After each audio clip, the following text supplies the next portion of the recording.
Naam, ni Jumapili nyingine mtazamaji, napokualika katika kipindi Mandhari ya Wiki, kipindi ambacho kinagusia masuala mengi ambayo yanajitokeza nchini na hata nje ya Kenya.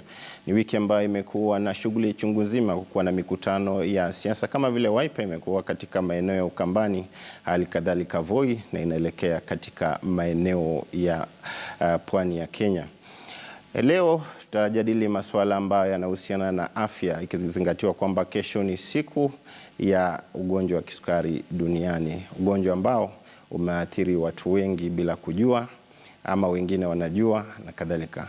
Katika studio ninao watu ama wataalamu wawili ambao wanahusiana na swala hili la ugonjwa wa kisukari. Nitaacha wajitambulishe alafu tuanze kwa muda ambao si mrefu kutoka sasa, lakini kumbuka mtazamaji, utapata nafasi ya kupiga simu kwa muda huo huo katika kipindi hiki cha saa moja. Karibuni sana wageni wangu. Labda tuanze kujitambulisha. Yes, kwa kuanzia napenda kushukuru Bwana Nabiswa na KTN kwa jumla kwa hii nafasi. Kwa majina naitwa Eric Omondi na nafanya na kituo cha Kenya Diabetes Management Information Center. Ndio. Lengo letu kuu ni kufundisha wananchi kuhusu ugonjwa wa kisukari na pia kusaidia wale wanaishi na hii hali jinsi ya kudhibiti. Naam. Na asanteni kwa kunikaribisha kwa KTN. Jina langu ni Salwa Shahbal. Ndio. Mimi ni daktari na area yangu zaidi ni katika ugonjwa wa kisukari. Naam. Labda tuanze na daktari.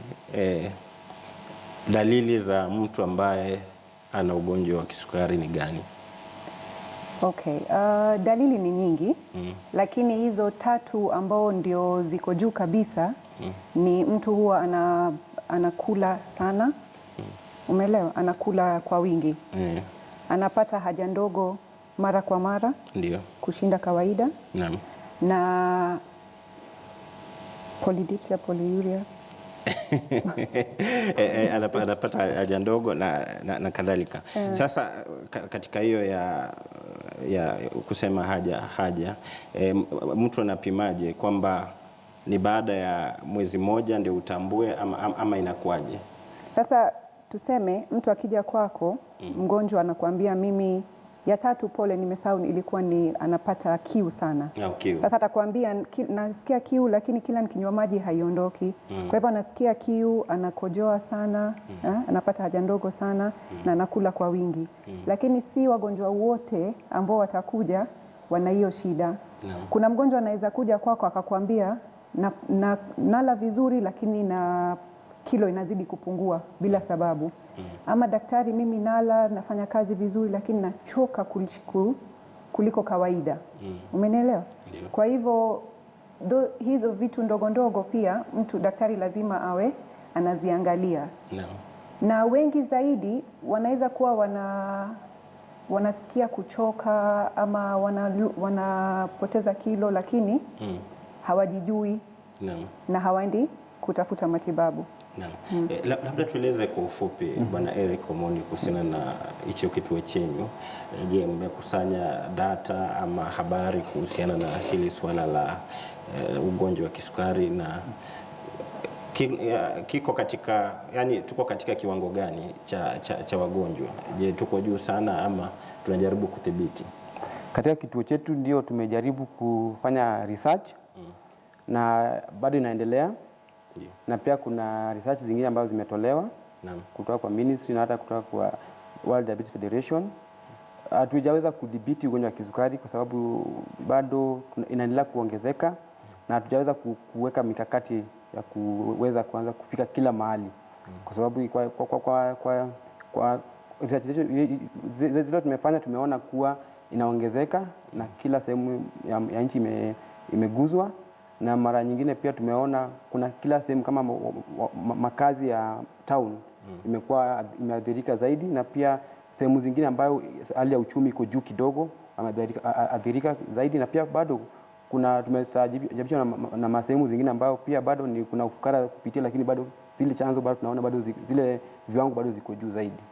Nataka kufahamu, umesema kwamba mmefanya utafiti, lakini nataka kujua kama sehemu za pengine Mandera kule mbali kabisa, kwa mfano kiwango cha watu ambao wamegundulika pengine wana kisukari katika sehemu hizo ni sawa na pengine Nairobi, Mombasa na kadhalika katika kulinganua? Okay, kwa ile research tumeweza kufanya kwa sababu bado inaendelea kufanyika, hatujaweza conclude kabisa. Lakini tumeona kuwa kuna sehemu zimeaffectiwa sana.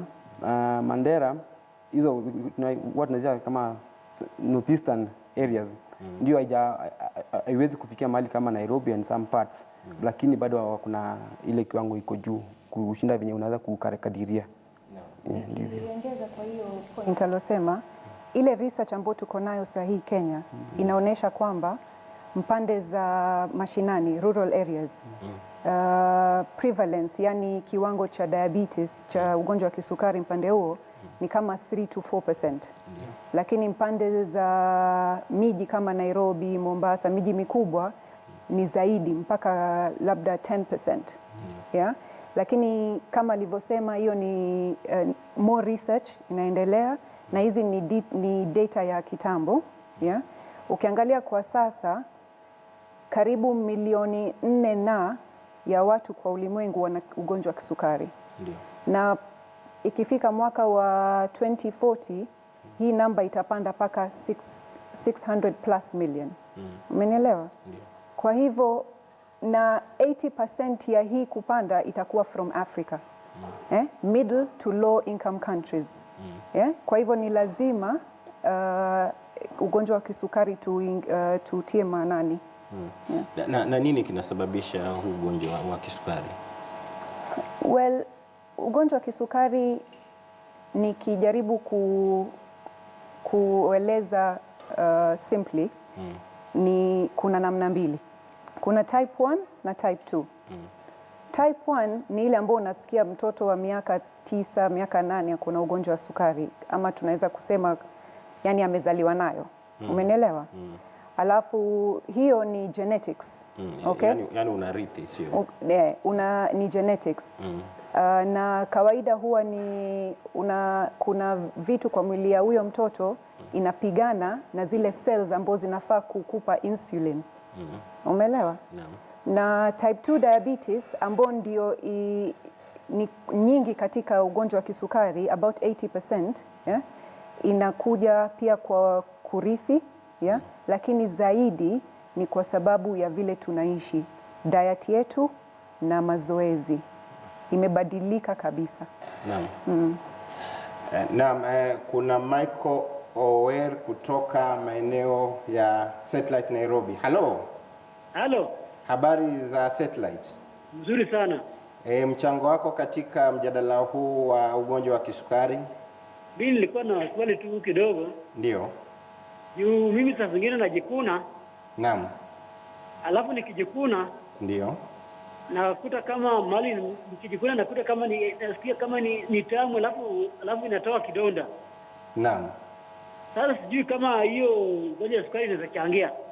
Na ningependa kuuliza, umeenda hospitali pengine kushauriana na daktari baada ya kugundua hilo? Hospitali hata sijaenda. Sasa unajua nimeona hii vile mnaongea hii mambo, ndio niseme niulize. Naam. Swali lako daktari. Nashukuru sana. Nimeshukuru sana pia. Hiyo alivyosema ni point nzuri sana. Wakati mwingine unaweza kupata mgonjwa ambao anapata vidonda na haviponi kwa haraka. Kwa hivyo kama unaona unapata vidonda haviponi kwa haraka, ama vidonda vikiendelea, ni vizuri uende ukapimwe damu uangalie kama sukari iko ama hakuna. Sisemi kwamba kila mtu mwenye vidonda ako na ugonjwa wa kisukari, lakini katika hizo test ambazo daktari wako atakufanyia lazima ufanye upime damu ya kuangalia kiwango ya sukari. Naam. Bwana Eric Omondi, katika kituo chenyu bila shaka mnajaribu kuhamasisha watu kuhusiana na hili swala la ugonjwa huu wa kisukari. Sasa mnafanyaje? Yani mnatembea, mnaanza kuzungumza na vikundi mbalimbali ama vipi? Lakini usijibu kwanza, kuna James kutoka maeneo ya Kitale. Halo. Endelea na swali lako Bwana James. Nauliza hivi. Naam. Vipi ya kupima diabetes hii? Hebu uliza swali tena. Okay, nauliza hivi. Naam. Kuna hizi vitu za kupima sukari. Naam. Hizo mashini za kupima sukari. Tungependa tuambie zinapatikana aje, na kwa nasikia serikali inapeana. Na hapa Kitale hazipatikani. Sasa tujue kama ni kweli zinapeanwa ama zipeani. Alafu pia nataka kujua kama hizi madawa mtu anakunywa maisha ama kuna wakati mtu anafika anakuwa anawacha. Naam. Sasa mimi niko na mwezi mmoja. Naam. Na nilikuwa nikipima, nimekuwa constant, nilikuwa nikichezea 4 na 7. Sasa niko kama mtu anaweza acha dawa ama anakunywa maisha. Naam. Utajibu swali la mashini alafu daktari utajibu ile lingine. Unasemaje? Naam, hii ni swali la pili nikisikia mtu wa pili nikisikia akizungumzia kuhusu mashini kupewa free. Nilikuwa nimepata simu kutoka side za Elbagon wiki iliyopita, mtu akiniuliza the same. So huenda kunaweza kuwa ni rumors, maybe si government, but si government, kama ni government, where maybe an organization which could be giving, but si ni widespread. Sijaweza kuditia kama ni ukweli. Lakini katika kituo chetu tunawapea watoto, kuna program tunaita CDIC, Changing Diabetes in Children, ambayo iko pale. Tunawapea machine na hizo test strips for free. Pia tunawapea dawa na shindano for free. But kwa watu wazima sijaweza kusikia, though ni mswali ya mtu wa pili nikisikia kiulizia hivyo. Naam. Daktari, jibu hilo swali kuhusiana na kwamba hizi dawa wanazopewa una meza maisha ama inakuwaje? Ukiwa na ugonjwa wa kisukari, dawa ni kumeza maisha. Labda dawa zinaweza punguzwa, lakini hakuna wakati ambao unaweza kuambiwa hauna tena sukari, wacha dawa. Naam. Ukipunguza kilo, dawa zako zinaweza pungua. Sukari yako ikiwa vizuri, wanaweza kupunguza labda insulin wakakubakisha na tembe, lakini hakuna wakati ambaye dawa itasimamishwa kabisa.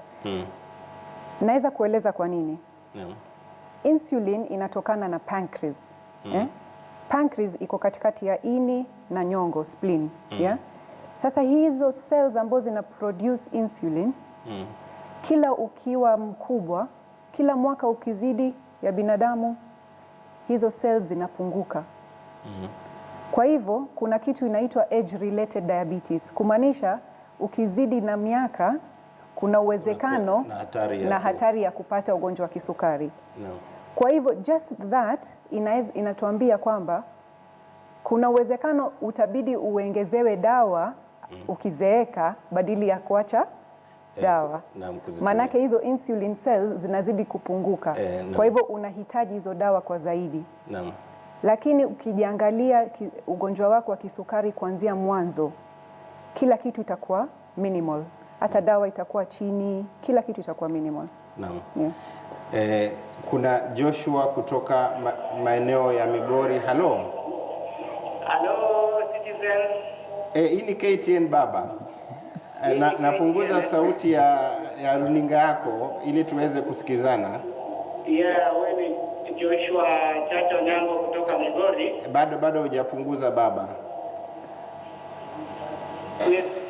Nimeshapunguza. Naam. Haya, sema basi. Ningeuliza ya kwamba hii kisukari inatokana na vile mtu anaweza kuwa na katika weather anaoishi, ikatokea tu mtu yeyote, ama unaweza ukagundua kiasi gani ya kwamba mtu fulani anaweza kuwa na kisukari? Pengine kuna mazingira fulani ambayo unaweza ukaishi alafu maeneo kama hayo yakawa na kisukari kwa wingi. Naam. Ama inaweza ikatokea tu mtu kulingana na vyakula tofauti ambavyo havihitajiki kula kwa mtu. Naam, asante sana. Huyu bwana anaitwa Joshua, ingawa hajapunguza sauti ya runinga na nilimwambia, lakini sawa. Sasa nataka kujua, mwenyewe anauliza kama vyakula vinaweza changia mtu kupata kisukari. Inakuwaje kuhusiana na swala hilo? Katika chakula ni ni reason kubwa kabisa ya watu siku hizi kupata ugonjwa wa kisukari. Ndio. Ukiangalia zamani, hata wewe ukitoka shule zamani, ukitembea kutoka shule mpaka nyumbani, tulikuwa nakula miwa. Mnakula miwa. Kulikuwa kuna restaurants ambazo zimepangana chips and chicken, chips and chicken, chips and chicken. Mimi nisoma vijijini. Pengine unasema mjini. Mjini. Hata mjini.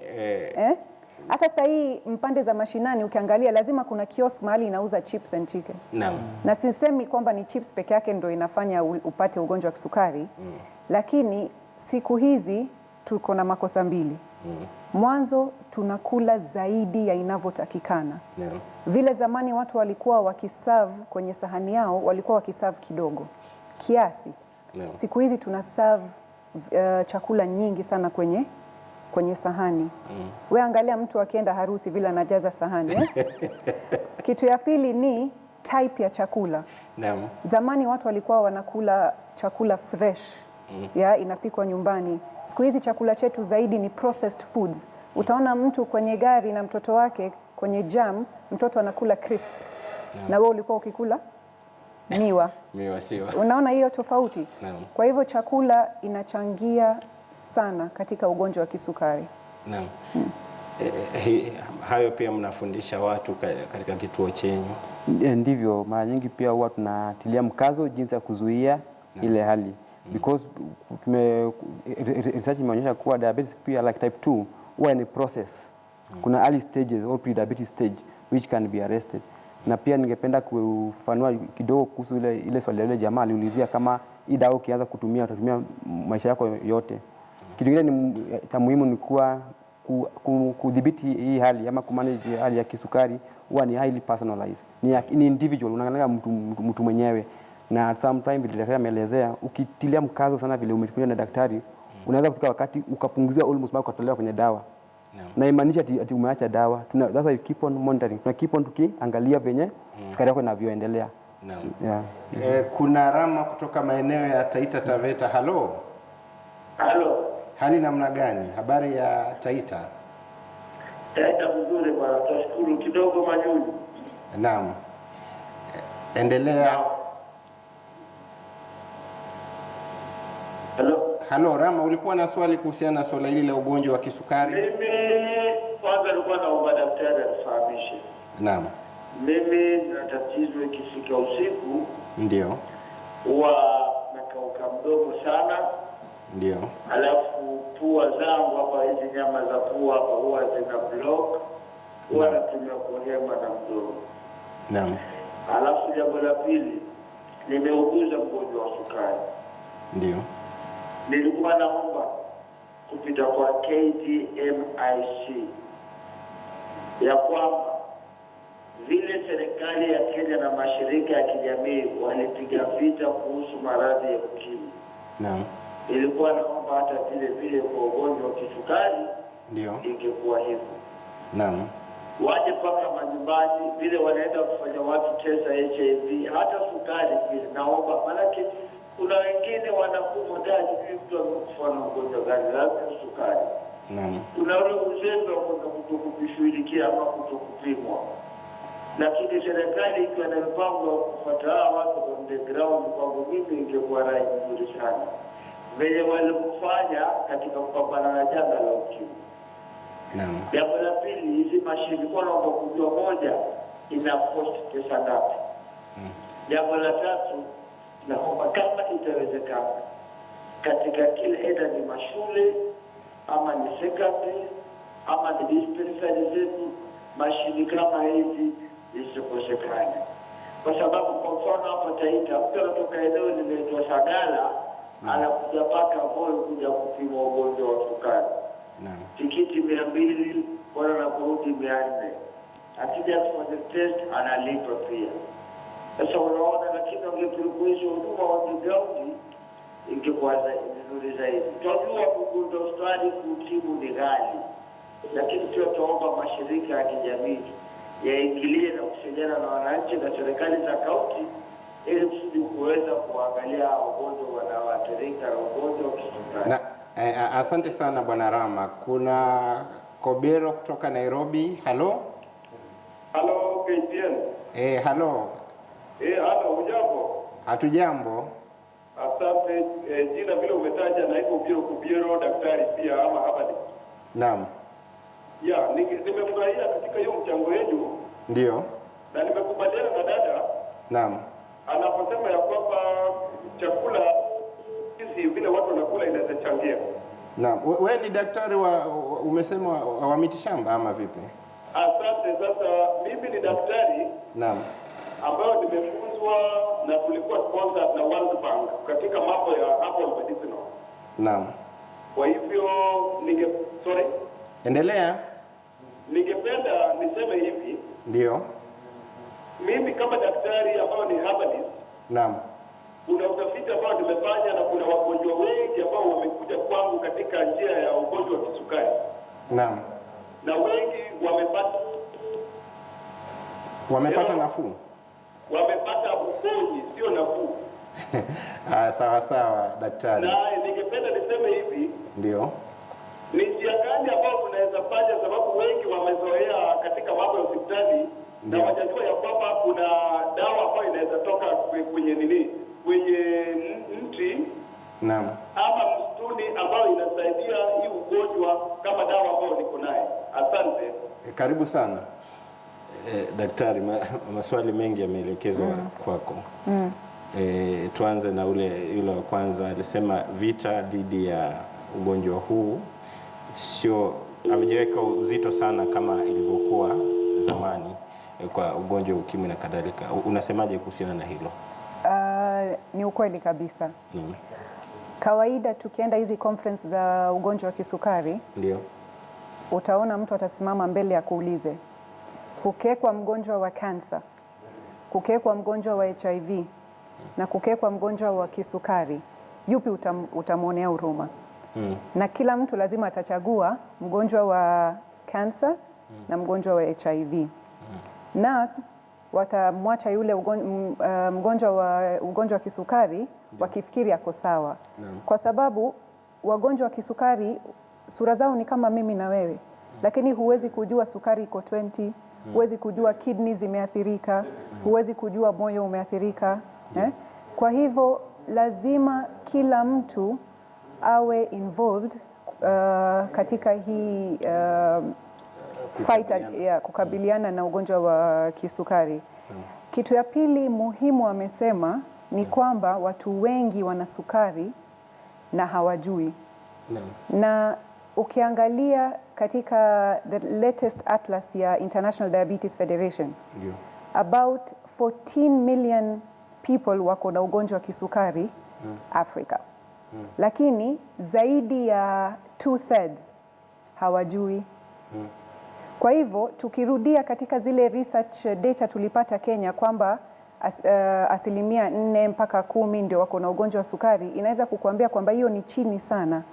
Na kwa hivyo lazima tujitahidi katika kupima wagonjwa wetu ambao wanakuja hospitali na kutumia organizations kama za Mr. Eric Omondi katika kupromote ugonjwa wa sukari, ndio watu wauelewe zaidi. Manake watu wengi mpaka leo wanafikiri ugonjwa wa kisukari ni ugonjwa wa kitajiri. Na hiyo ndio makosa makubwa sana. Na aliuliza kwamba wakati mmoja wakati anataka kulala kwenye mapua anasikia ni kama imezibaziba hivi, inakauka. Sijui kama inahusiana na hakutuambia kama yeye ako na sukari. Lakini alisema aliangalia mtu ambao ako na sukari. Kwa yeye kama ako na sukari, hiyo kushikwa na kiu jioni anaweza kupima damu akajua kama ana sukari ama hana. Lakini hiyo kufunga pua na wewe unapumua na mdomo inaweza kufanya kukauka mdomo. Binadamu hakuumbwa avute pumzi na mdomo. Ameumbwa avute pumzi na pua. Kwa hivyo ye kufungana pua inaweza kuwa vitu nyingi, inaweza kuwa allergies, inaweza kuwa shida ya sinuses. Kwa hivyo nitamuomba aende kuona daktari amwangalie vizuri. Unasemaje kuhusiana na hilo swala la manake alikuwa amezungumza kuhusiana na hilo swala la kuwa na yani mashirika kwamba hajajitokeza sana. Je, nyinyi mnafanyaje? Ni nyinyi peke yenu au mnafanya na mashirika mengine? Kuna mashirika mengine na pia tuko na partners ama washikadau ambao wametusupport sana, na ulikuwa uliulizia swali ambayo sikuweza kujadili kwa kina kuhusu jinsi tunavyoendelea kufikia wanajamii kuwahusisha kuhusu hii ugonjwa wa kisukari. Bali na kuwa kwenye ofisi yetu kwenye hapo Hurlingham, pia tunaenda kwenye jamii. Kama tunakuwa na community medical camp, last weekend tulikuwa Gatundu. And tumetembea country mzima. Na pia huwa tunaenda kwa mashule. Kuna hii the annual diabetes walk. Huwa inahusisha maskuli mengi sana.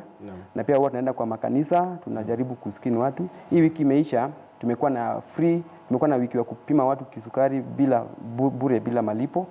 Pia tukihamasisha na pia tunatumia vifaa vya habari kama hizi KTN, tunajaribu kuwafikia wengi sana. Na wale watoto wenye wako na ugonjwa wa kisukari pia tunakuwa na seminar yao na pia na wazazi wao. Naam, kuna Makori katika simu. Halo. Habari za ni Nakuru ama ni wapi? Endelea, ulikuwa na mchango kuhusiana na hili swala la ugonjwa wa kisukari?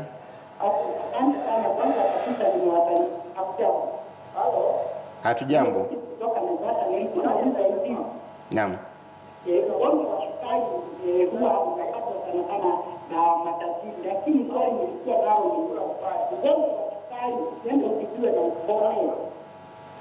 Inaweza rudi tena ama inaweza kufika tena huyo mtu pia kwa ile ugonjwa ama inaponyana na inaisha hapo. Habari hiyo asante sana kutoka Naam.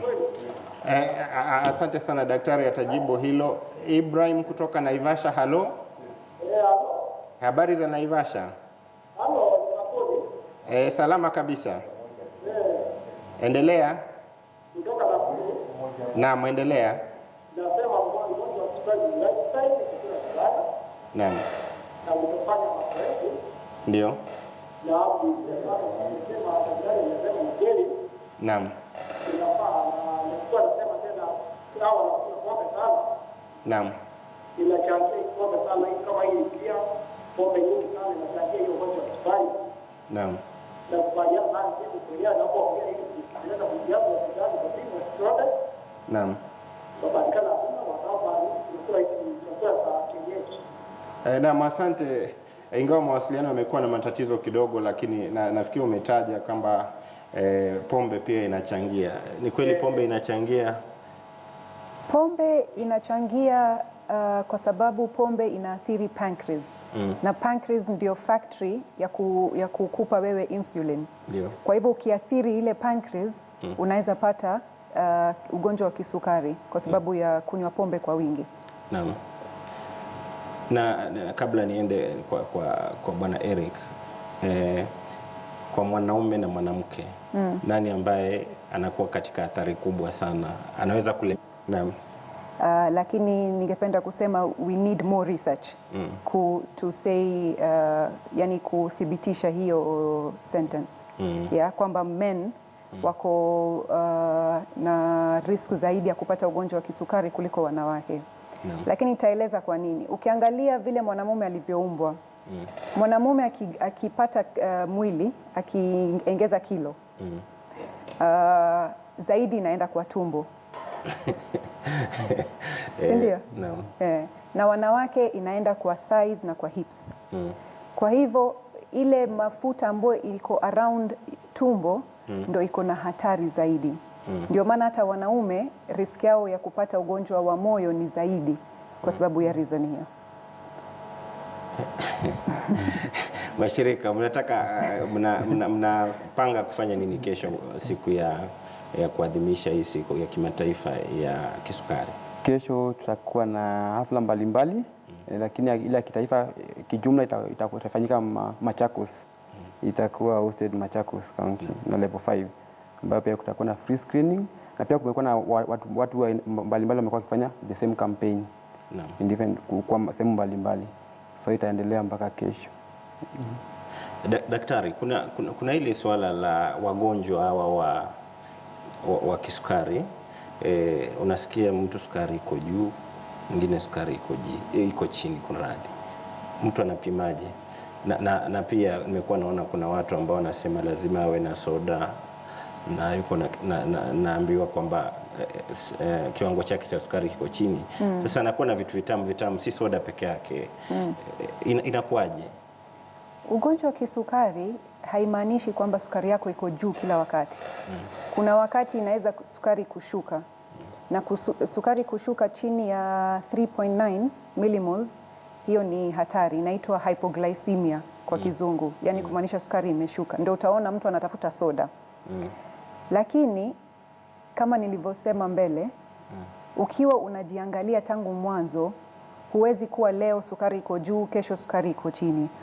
Ukitumia dawa zako, ukifuata maagizo ya daktari, ukifanya mazoezi, ukila sawa, vitu vote hivi, na ukipima sukari yako, unaweza kuishi maisha yako kama kawaida bila ya matatizo ya leo sukari iko juu, kesho sukari iko chini. Hili swali la glucometers, mashini za kupimia damu ya kucheck sukari nyumbani, ni swala ambao ni muhimu sana. Kama mmoja aliopiga simu anaitwa Rama, alisema kama government inaweza kuingilia. Naona hiyo ni muhimu kwa sababu ile mashini yenyewe si ghali. Ile mashini yenyewe unaweza pawa bure na company. Yeah? Ni zile strips ndio ghali. Katika dawa moja ya kupima ya kupunguza sukari kwenye damu inaitwa metformin. Na metformin inapatikana kwa urahisi the whole of the country. Yeah? Na ni kwa sababu government waliingilia.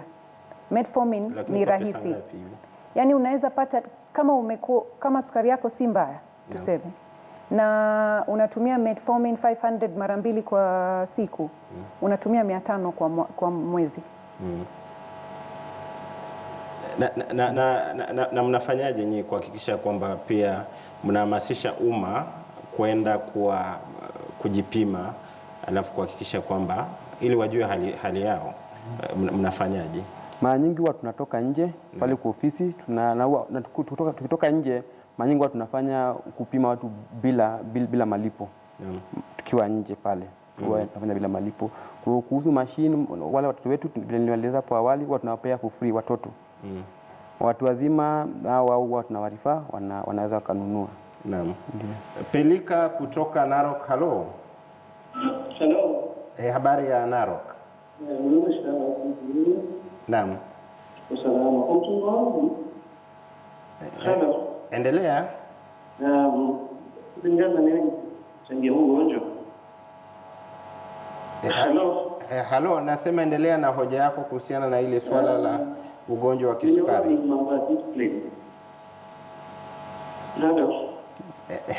Endelea bana. Ni maneno ya pita. Manake unapata watu wengi wanapata na ugonjwa ni watu wanono. Naam. Na nimeona nikimsaidia bibi ni kula ile starch mingi. Manake ukijaribu kuangalia hapa huku kwetu. Kitambo sikuwa na ugonjwa sana. Naam. But mara watu walipoanza kukula ngano. Hiyo ni 2000 na kupanda. Naam. Nasikia watu wanakufa sana na ugonjwa. I think it's high time watu wanaanza kufikiria maneno ya chochote kinachoingia katika mwili wako. Naam, asante.